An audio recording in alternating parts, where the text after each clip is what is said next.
আসসালামু আলাইকুম। আশা করি সবাই ভালো আছেন। আমি আলহামদুলিল্লাহ ভালো আছি।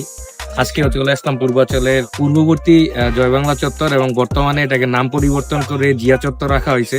আর আজকে চলে আসছি হচ্ছে আমার পিছনে দেখতে পাচ্ছেন খিচুড়ি বাড়ি ও রেস্টুরেন্টে। এইখানে হচ্ছে যে তারা পাতলা খিচুড়ি এবং হাঁসের মাংস চাপটি এইগুলা তারা বিক্রি করে থাকে।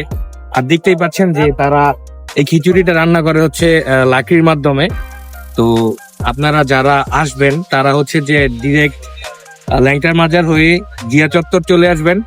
এই রেস্টুরেন্টটা হচ্ছে তাই রেস্টুরেন্টের ঠিক অপোজিটে।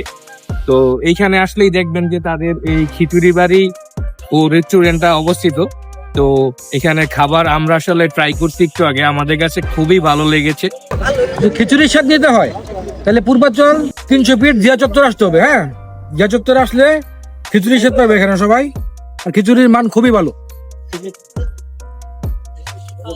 আপনারা আসবেন, খাবেন। আপনারা জানেন যে লাকড়ি দিয়ে রান্না করার স্বাদই অন্যরকম। সো আইসা অবশ্যই ট্রাই করবেন। তো আজকের ভিডিও এই পর্যন্তই। আসসালামু আলাইকুম।